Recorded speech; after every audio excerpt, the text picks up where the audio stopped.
അപ്പോൾ ഞാൻ ആദ്യം സുഷിൻ്റെ ഇൻസ്റ്റഗ്രാം പേജിൽ പോയിട്ട് ഒരു സൈഡ് ഫേസ് തപ്പി നോക്കി. ഒരുപാട് സെർച്ച് ചെയ്തതിന് ശേഷം എനിക്കൊരു ഫേസ് കിട്ടി. അത് ക്രോപ്പ് ചെയ്തെടുത്തു. അപ്പോൾ അതിൻ്റെ ഔട്ട്ലൈനൊക്കെ കൊടുത്തൊരു വെക്ടർ ആർട്ടാക്കി മാറ്റി. ബ്ലാക്ക് കളറിലായിരുന്നു ഞാൻ ഉദ്ദേശിച്ചത്. അപ്പോൾ സുഷിൻ്റെ ഫേസിൻ്റെ അതേ ഷേപ്പിൽ തന്നെ ഞാൻ വെക്ടർ ആർട്ടാക്കി മാറ്റുകയാണ് ചെയ്തത്. പിന്നീട് അതിനെ ക്രോപ്പ് ചെയ്തെടുത്തു. ബാക്ക്ഗ്രൗണ്ട് ഫുൾ വൈറ്റ് ആക്കി അതിനെ മാറ്റി കുറച്ചുകൂടി മിനിമൈസ് ആക്കിയിട്ട് ഒരു റൗണ്ട് ഷേപ്പിനകത്തേക്ക് കൊണ്ടുവരിക ചെയ്തത്. അപ്പോൾ സുഷിൻ്റെ ഫേസ് പൂർണ്ണ രൂപത്തിലേക്ക് ആ ഒരു ഹെഡും ഷോൾഡറും ഒക്കെ ചെയ്തു.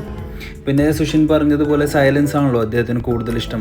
അപ്പോൾ അദ്ദേഹം ഒരു സൈലൻസ് എന്ന് പറയുന്ന ഒരു പൊസിഷനിൽ നിൽക്കുന്ന പോലെ തന്നെ എനിക്ക് ചെയ്യണമെന്ന് തോന്നി. പിന്നീട് അദ്ദേഹത്തിൻ്റെ മ്യൂസിക് സിമ്പിളിനകത്ത് അദ്ദേഹത്തിൻ്റെ സുഷ് എന്ന് പറയുന്ന പേര് ഉൾപ്പെടുത്താനാണ് ഞാൻ ട്രൈ ചെയ്തത്. സോ നിങ്ങൾക്ക് കാണാൻ പറ്റും ഞാൻ ഏത് രീതിയിലാണ് ചെയ്തിരിക്കുന്നത് എന്നുള്ളത്. പിന്നീട് ഞാൻ അദ്ദേഹത്തിന് എൻ്റെ മനസ്സിലൊരു ക്യാരക്ടർ എന്ന് വെച്ചാൽ മ്യൂസിക് ഫീൽഡിലുള്ള ഒരു സൂപ്പർ ഹീറോ ആണ്. അപ്പോൾ അത് സ്പൈഡർമാൻ അല്ലെ മിന്നൽ മുരളിയൊക്കെ പോലെ അദ്ദേഹത്തിൻ്റെ ആ ഒരു ഐ വരുന്ന സ്ഥലത്ത് ഒരു മാസ്ക് പോലെ ആ ഒരു മ്യൂസിക് സിമ്പിൾ വെച്ചിട്ടൊരു സൂപ്പർ ഹീറോ പരിവേഷം കൊടുക്കാൻ വേണ്ടിയിട്ട് അങ്ങനെ ഒരു ഞാൻ ട്രൈ ചെയ്തായിരുന്നു. പിന്നെ മ്യൂസിക്കിന് സ്യൂട്ടാവുന്ന ഒരു കളർ യെല്ലോ ആണെന്ന് ഗൂഗിളിൽ നോക്കിയപ്പോൾ കണ്ടായിരുന്നു. അപ്പോൾ ആ ഒരു കളർ തീം ബാക്ക്ഗ്രൗണ്ടിൽ കൊടുത്തു. ഇതാണ് ഔട്ട്പുട്ടായിട്ട് വന്നത്.